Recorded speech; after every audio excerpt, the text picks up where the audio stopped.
Welcome to Akhand Vidyashram, the first institute of impeccable wisdom. Let's discuss what SAMANA PRANA, the fire of Agni Bhuta, the science of digestive system. We have been talking of Tantra Vidya, the ancient Indian wisdom, and describing the entire thing in terms of 10 chakras and human psychology as such with the scientific evidence not described before.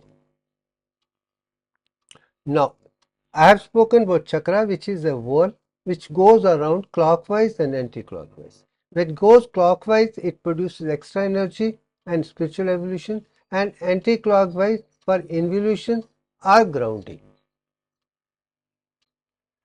Now, Sat Chakra Nirupana talks of only 6 chakras and the 6 goddesses from 1, 2, 3, 4, 5, 6 heads as such.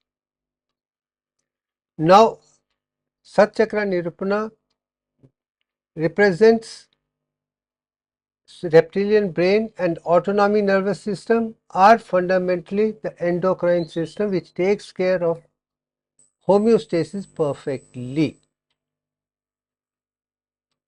Now, as far the first chakra is concerned, is Muladhar Chakra, which is concerned with the solid element which is equivalent to 38.196% of Divyank.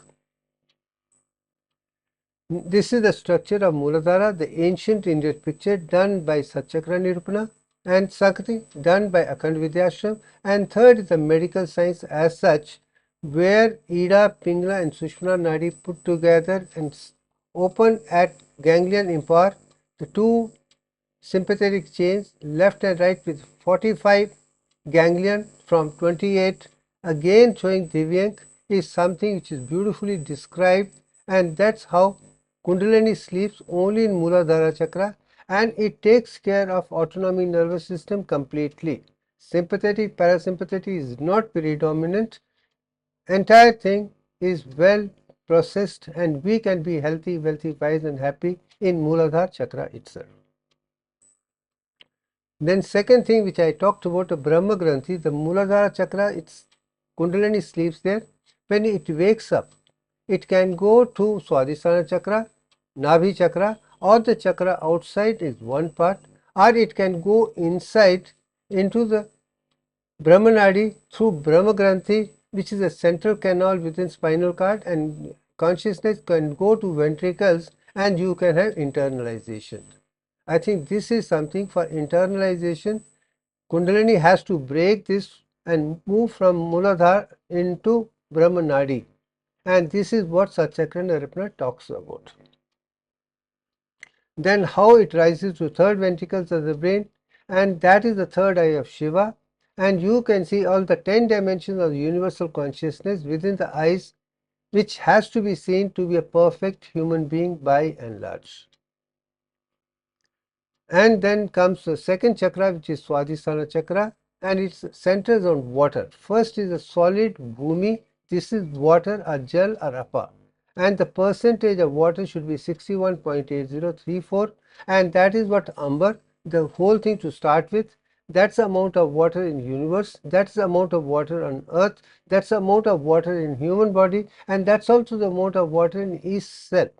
This is a percentage of the cell which has a water content 61.803%, and solid element is that, and I've shown in RBC, mature RBC, 35% is hemoglobin. The other thing, as a result, nucleus is not there, but the water has to be maintained, and we are going to see this consistency to produce perfect anatomy, physiology, biochemistry and human psychology with perfection. Amrit is water, and that is what it is all about. Then comes to the Svadhisthana Chakra, and this is structure how it moves on.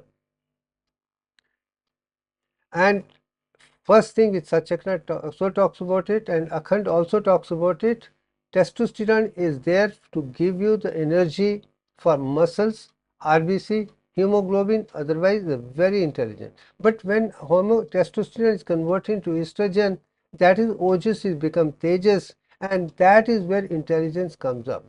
When that rises up from Muladhara Chakra, to Svadhisthana Chakra, Svadhisthana energy form gets into the ventricles of the brain around the Sushmana Nadi into the Vani Nadi, and structure it produces like Hanuman's gaze or mace or gada, and that gives you the very power of the muscles and intelligence both put together. You need both the things. You should be muscular, you should be perfect, you should have a lot of energy, you should be healthy, wealthy, wise, and only then you can be perfect, intelligent. When you have a control over testosterone converting estrogen, you have ojas and tejas, that is one person is likely to have very good power of intelligence within and outside completely.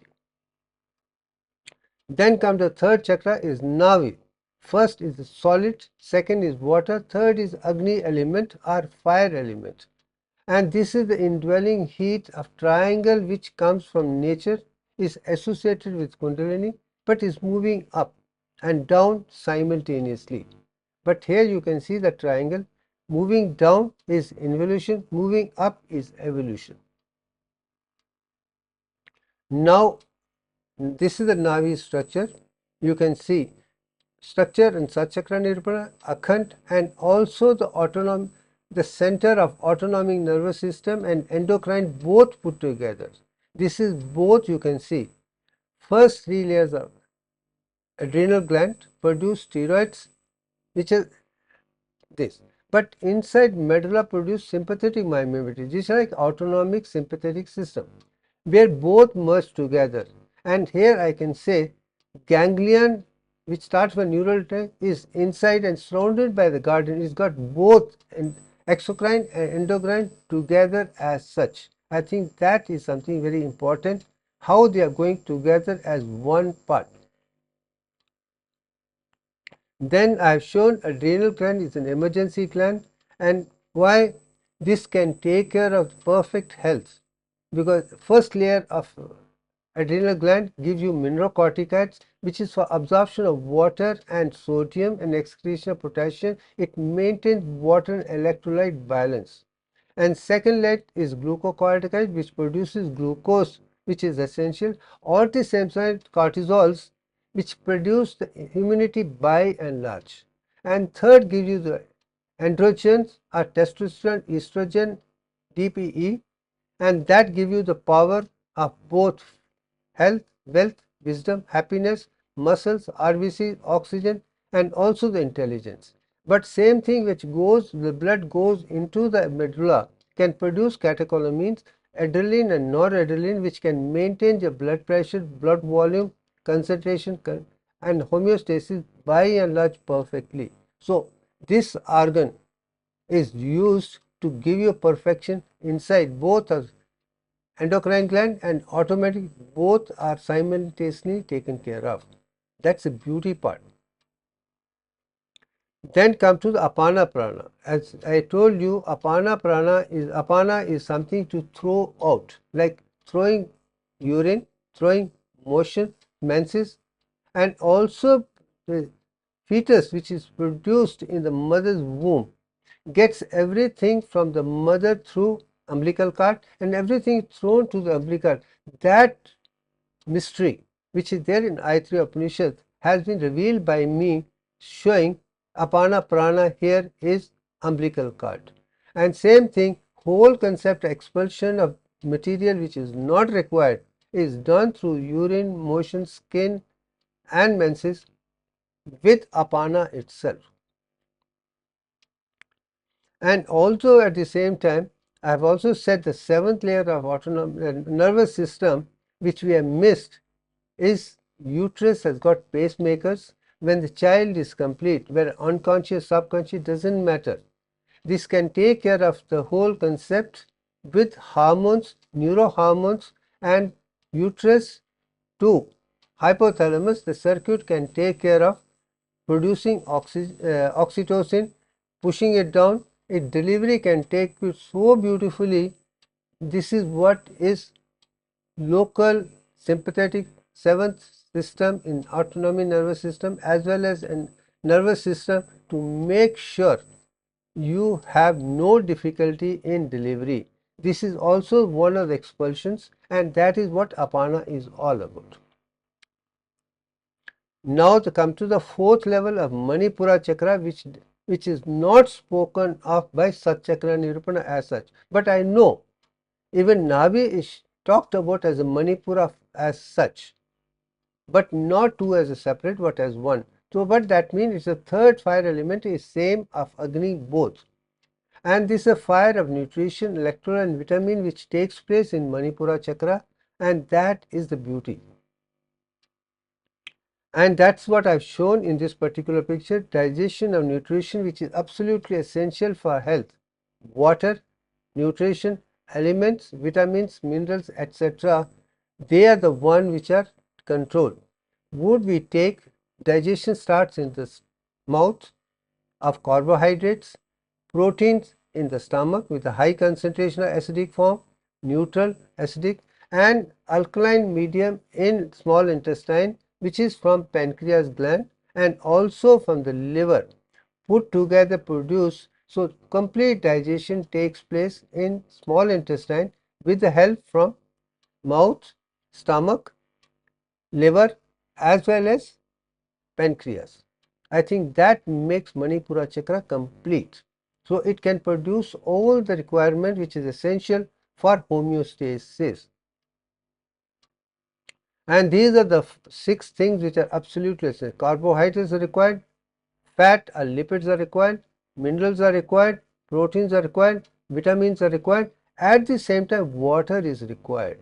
All these things are well taken care by the digestive system. The prime function of digestive system is provide water, nutrition like carbohydrate, lipids, proteins, minerals, vitamins, etc., which are absolutely essential for us to be perfectly healthy. And these are different vegetarian things which give you all that one and large.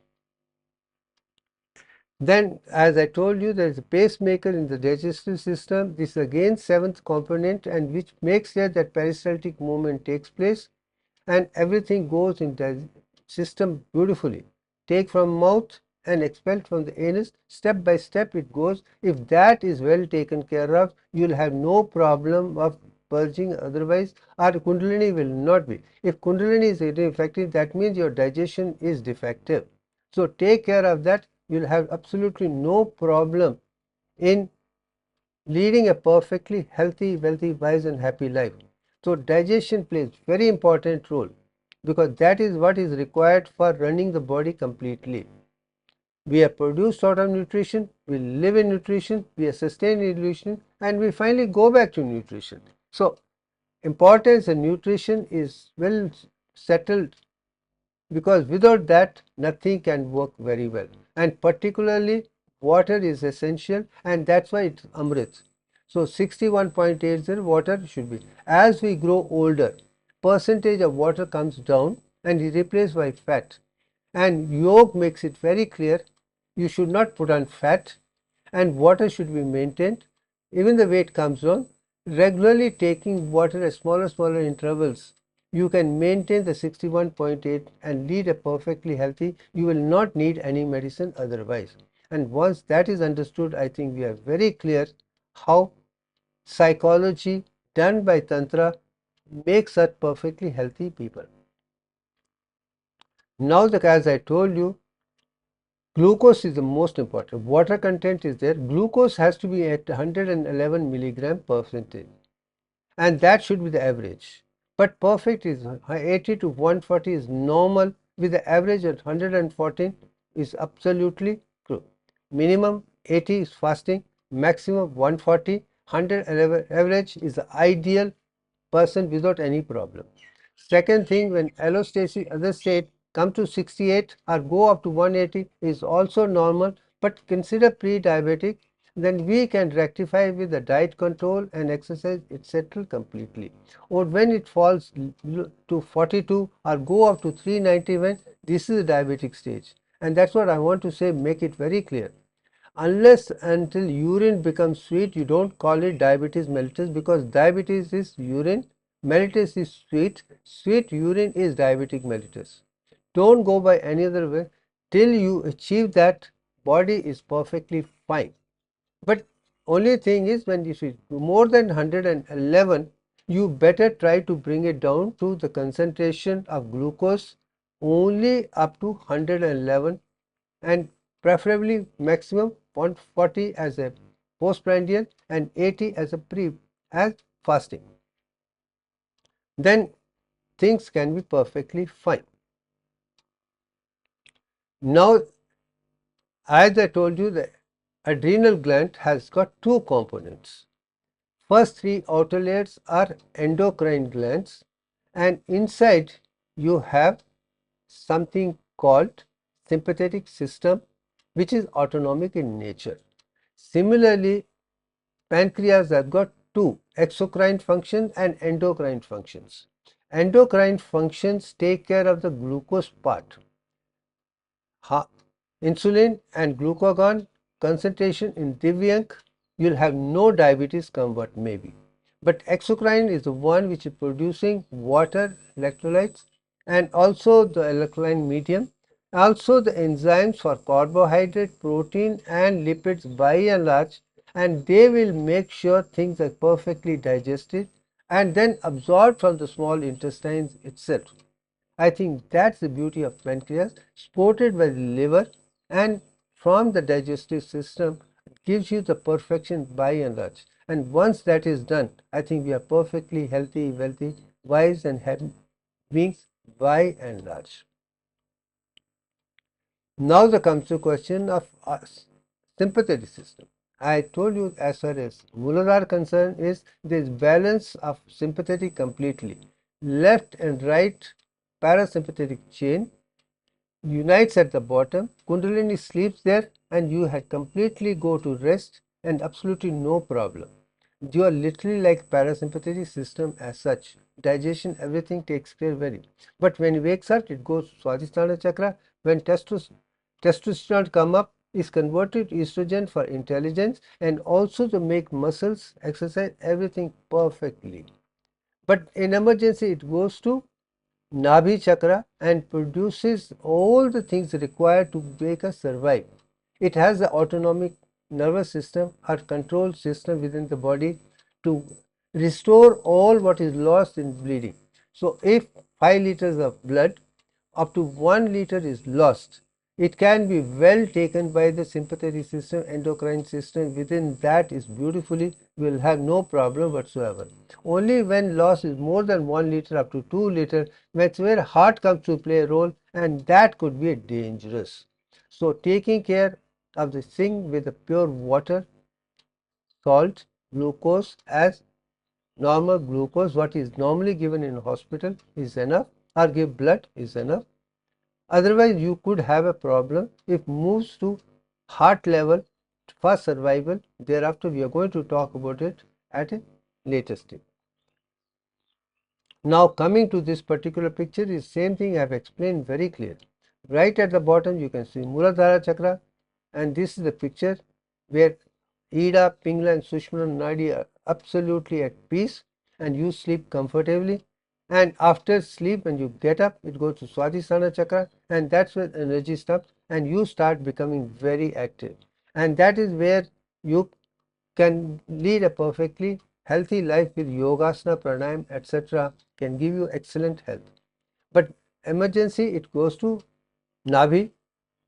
Don't worry about it. Even if it accidentally goes, it knows how to take care of it, provided you are perfectly healthy. Otherwise, tachycardia is a problem, increased blood pressure, but it will not go to beyond very level, provided you take care of water. Because when you take water, systolic will go up, diastolic will come down. When water is lost, systolic will come down, diastolic will go up. As long as you maintain mean arterial blood pressure of 93, you will have no problem at all. And there is also range, little more is possible, provided don't let it happen, settle as a continuous supply thereafter. At rest, you should be able to maintain 93 mean arterial blood pressure. If you can maintain that at rest, you are perfectly healthy. And then come to the question of Manipura Chakra. Digestion is required. water is required, nutrients are required, vitamins are required, minerals are required, all that is required, and that is well taken, and that is where Samana Prana comes to play. Nabhi, Apana, in Samana it is in Manipura. So both Apana as well as Samana are concentrating on Agni element only. This is one thing which I want to make it very clear. Apana is with the fire element, and so is Samana. And you're going to see Prana as well, Udana, they all are with energy only. And I think once that is understood, you will have no problem whatsoever. And higher chakras come to play a role only when we start working intellectually. So whatever question comes, that answer is associated with different 64 parts of the brain, left and right. And each one takes that, and you don't need to go for Kundalini, because Kundalini is always awakened and depends on what kind of work you're doing. Unfortunately, people are doing only one karma, one aspect which is relative, and that's why they have a problem. Anyone who knows all the 64 arts and sciences, who is good in maths, good in physics, good in chemistry, good in medical sciences, good in every subject, and who is more concerned about divine mathematics and divine language and give less concentration on the language otherwise, would be much better off. And such a person is called awakened, enlightened, empowered, enhanced in intelligence, intuition, buddhi, mahat, everything. And we are going to see as we are evolving one by one. We are literally talking about human psychology, how it works, not the way human psychology is taught to medical professionals or non-medical professionals. They are making a mess and putting everybody who's having extra energy of endocrine glands or even sympathetic system to produce complaints which people think are defect, and they are drugged, and intelligent genius people are made into vegetable. And that is the reason I'm concentrating Tantra Vidya as such only with psychology of genius people, and I want to make sure that they are not drugged come what may be. Even taking medicine for fever, pain, etc. should be avoided. Become a pure vegetarian, no alcohol, no smoking, no drugs, nothing at all, and you will do a super intelligent work which others fail. And this is from my experience, because I have avoided all that. I am pure vegetarian, and that's reason I am much better off. And that is what it is all about. If you want to become like a Brahman, know the Nirkar and Nirgun, then you got to be a vegetarian. You got to be away from all the things which reduce your sensitivity. You should be sensitive inside, you should be sensitive outside, and that's how the human beings are designed as a Lokpalan, to be in tune with the universal. I'm again and again showing that whole idea of Rig Veda and Aitreya is to make a perfect human being who can understand A to Z, the entire universe within the body, and that would make a person complete. I think this is enough for the day. We are going to see more and more of this as we move on. This is first time psychology described with Tantra Vidya, and that is it is. And psychology is the last thing which appears. First defect in anatomy should be rectified, physiology should be taken care, biochemistry is maintained, psychology will be perfect. And then all the four put together is what it is all about. I think enough for the time. Thank you very